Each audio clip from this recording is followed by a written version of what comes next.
I can just bomb the whole area, bomb the next area too, and then jump out on the next point.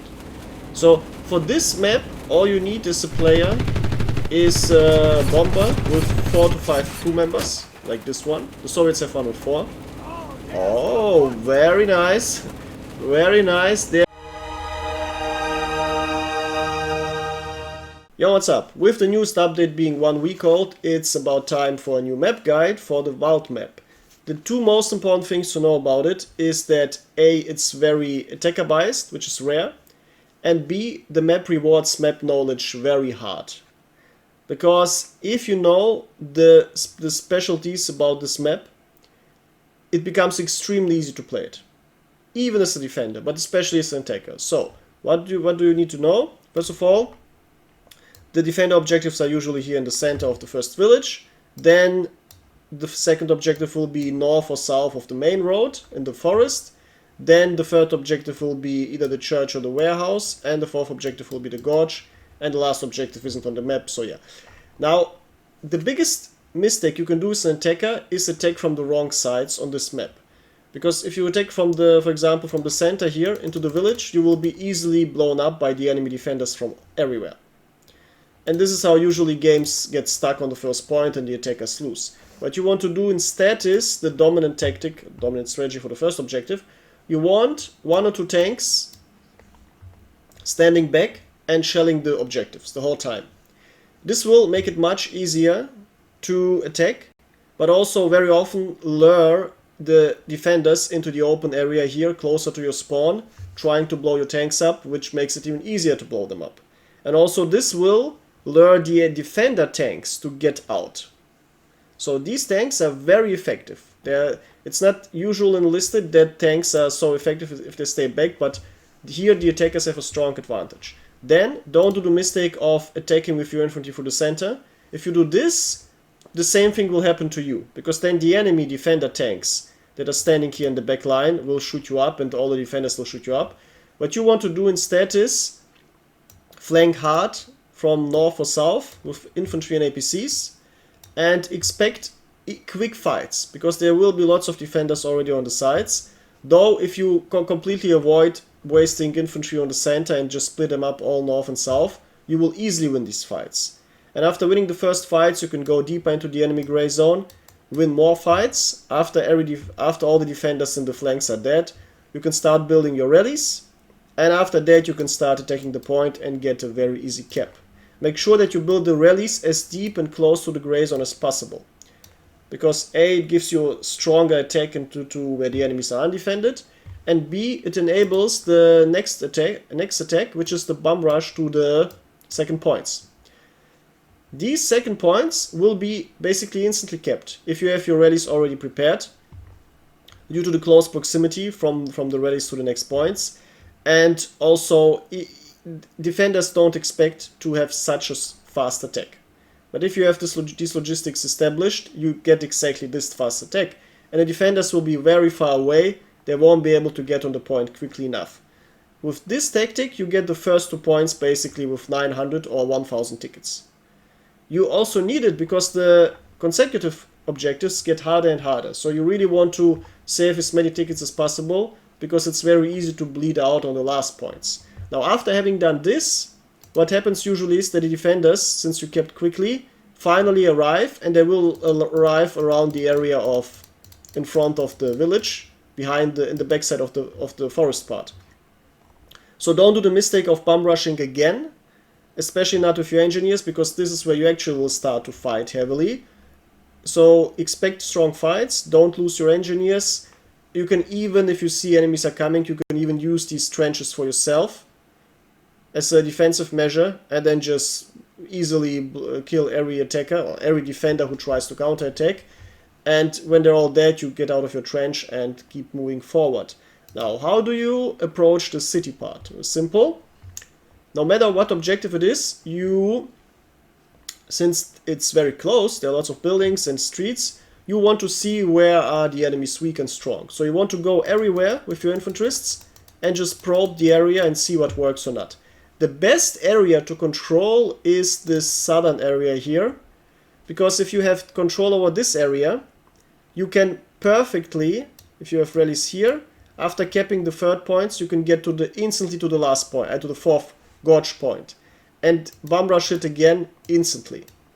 So this is the main area you want to control. This is also the area every intelligent defender wants to control. So if you can coordinate your team, make sure you send all your APCs here and as many engineers here as possible to spam all the spawns. So no matter which objective it is, so you can just constantly attack it.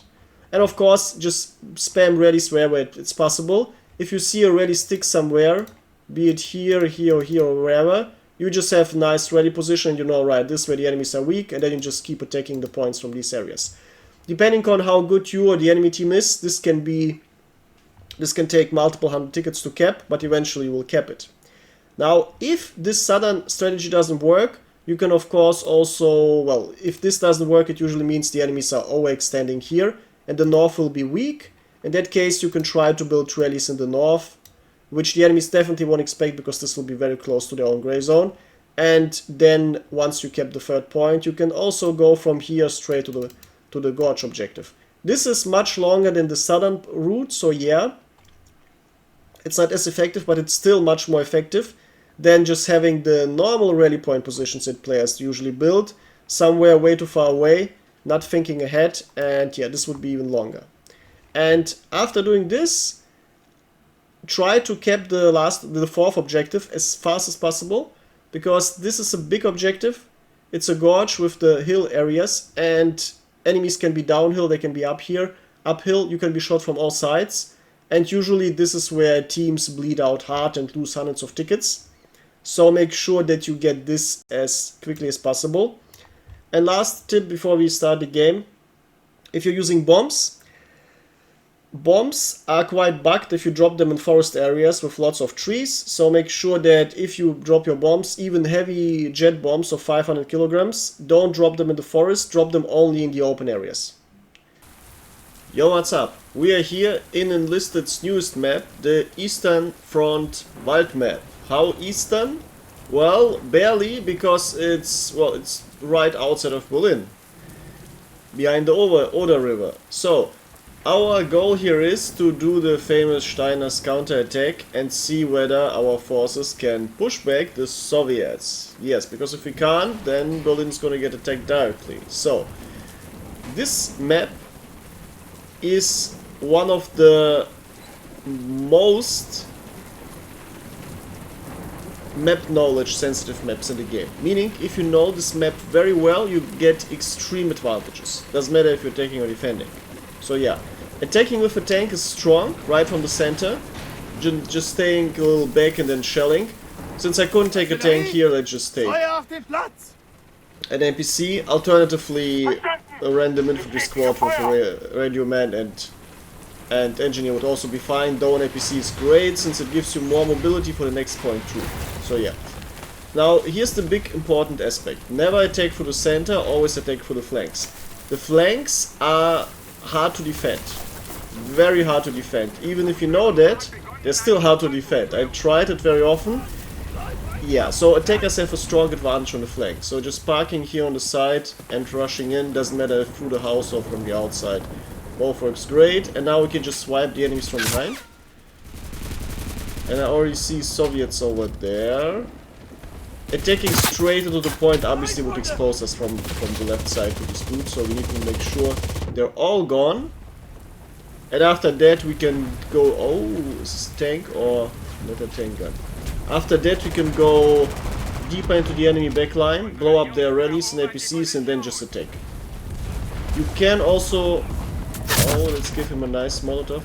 You can also attack straight ahead, but it's usually much better to just first kill the enemy spots. Now, what do we need? We can bomb, or we can take more infantry. I prefer to bomb since we saw their effectivity in the backline. There's a tank likely. And we can just bomb the whole central area since I couldn't kill this rally point behind the objective. And since we're already capping, I can just bomb the whole area, bomb the next area too, and then jump out on the next point. So for this map, all you need is a player, is a bomber with 4 to 5 crew members, like this one. The Soviets have 104. Oh, very nice.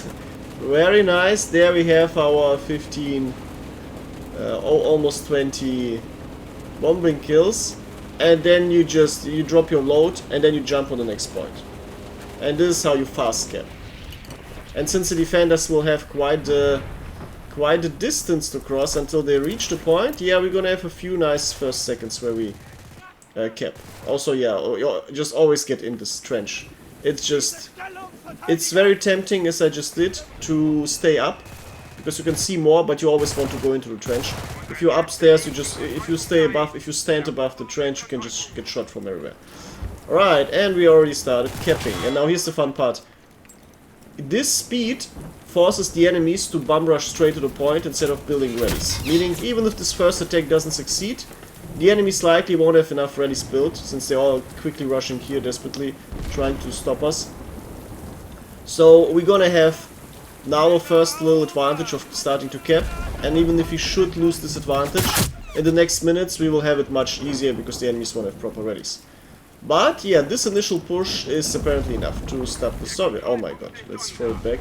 To stop the Soviets. Alright, so now how can we keep up this tempo? Because as I promised you, map knowledge for this map is extremely strong. First of all, we need to deal with this tank, because he's perfectly positioned to just blow up everyone who's coming. Also, he's intelligent positions, and he's basically behind between two houses. So he has quite a good protection. Oh, let's see, he's gonna trigger that mine, I'm quite sure. And if he gets blown up, he blocks. Oh, nice! Yeah, he shouldn't have returned, my boy. You shouldn't have returned. Now that if he had stayed more perfectly centered between these two houses, he could have blocked our tanks rushing through there, or APCs. But still. Well, though, now we can park APCs there in a quite safe way. Now let's, yeah, beautiful architecture here, very nice looking. Yeah, very nice looking. I try to actually look at these buildings and just run around, but okay. Well, now what can we do with this last soldier? Not much. We could rush him, though this wouldn't do anything. And since it's already like 2 minutes ago that we kept the last point, that there will be already too many defenders. The best thing for us to do now is to scout the flanks and to see what the Soviets are up to and where they have their APCs. If we're lucky, we find an APC, or we find a random engineer building a rally and then catching him with the pants down, or we just find random Soviets and shoot him. That's also fine. Important is that we don't just expect to fight with one soldier and yeah, like a normal fight. No, we need to get the information. Alright, this sandbag means there's something going on. Yep. Yep. I guess I was too loud and he heard, yeah, he definitely heard the door. He was already facing me. He was already facing me when I went in. Alright. Okay, now, time for another artillery strike. Yeah, this is the perfect sequence. You start either with a tank or an APC, and then into a big bomber. And after that, for the city parts, you need more spawns. You need well hidden rally points, and you need to keep up the artillery strike chain. Okay. Oh, enemy plane died. I guess the plane that we hit with our bomber like 5 minutes ago finally crashed. Right. Now, I could build a rally here that's safe, yeah. Because usually I would like to get closer, but this is going to be too dangerous. Remember, from the beginning, the flanks, even on the city part, are quite easy to rush. So you rather stay far enough away from the objectives. Alright, now our team has enough. And we can clear out this Soviet position that we saw before. Oh, he fortified more. Well, he just blocked his own. He just blocked his. Oh my god. Okay. Well, what are the Soviets doing? Well, the Soviets are enjoying their time in the back line, but not getting. Okay. This dude seems to. Yeah, there was one Soviet with that uniform rushing to the point, and the others are staying back. This dude tries to play for KD instead of. Yeah, you can play for KD, but you can also play for the win. If the enemies are capping, you need to rush all of your forces on the point. And now here's the big part of this flanking ready positions. If you place them forward as I did, you're gonna be quite close to the next point. And this is what you want to do. In this map, since the objectives oftentimes are zigzagging, you can place rally points for the current and for the next point, giving you an extreme speed advantage if you're capping, if you want to attack the next one too. Right, I said you don't have anything to blow up this thing. Yeah, okay, whatever. Ah, now we're under crossfire. Well, we can rush to the left side and hope we survive and build a rally there. Yeah, let's do that, because our previous rally is okay for this point, but we can build a rally on the far left flank. That's good for the current and for the next point. Yeah, we're already capping this point. Yeah, we are steamrolling the Soviets because they just once you start being so fast, you just start snowballing your advantage, and the enemies also usually get demoralized. Also, this rally that I built, and we also have an APC I saw, is just too much pressure. Like invasion, if you have instant pressure, if you have instant spawns, especially 2 spawns like a rally. Oh, that's unexpected. Like a rally and an APC, the defenders usually can't do much. You have too much pressure, way too fast. But they're finally returning, good. Now my position feels very uncomfortable. I have these rocks around me, but yeah, I'm still getting shot from everywhere. Getting shot from 2 directions is 2 directions too many. Okay, now we can have fun with the Messerschmitt jet. Yep. Yep. I recommend to not try to bomb the forest areas with one big bomb, because it gets bugged due to all of those trees and the bad enlisted models for bombs. But if you have these open areas, this is where the 500 bomb shines. So yeah, this is quite a good area. Okay, I see there's still too many trees here, but if you're lucky, we hit the... Yeah, we hit the 1 kill bomb. Alright. Alright. But we can shoot down this dude. Ah... He turned to... he changed his angle way too quickly. Our brick jet isn't that maneuverable. But alright, well... The least we can do is just strafe the ground to make it easier for our teammates.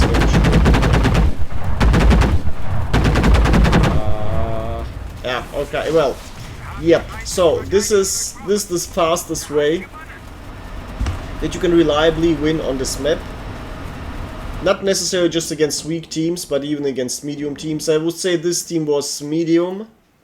If it was a strong team, obviously would have gotten a more balanced match. If they were weak, this match would have ended 5 minutes earlier even. But yeah, they tried to defend. Look at the points. Half of them have engineer points, which is a sign of competence. But yeah, they have made like, yeah, they tried their best. They built the rallies. They had lots of real players. They had lots of players with name decorators and blah. So the team wasn't a bot team. It just was, yeah, we just steamrolled them, because as I said, these flanking rallies, these rallies in between 2 points, and the constant pressure on this map works wonders. So yeah, this is how you attack this map. Now, next video is going to be how to defend this map, because yes, you can even defend against steamrolls like these. Yeah, steamrolls like these are hard to defend against, I noticed. If the enemies know what they do, this map is significantly attacker biased, one of the few exceptions in Enlisted, but there are still ways. So, until next time, make sure you like the video and subscribe so you don't miss out on it, and until soon.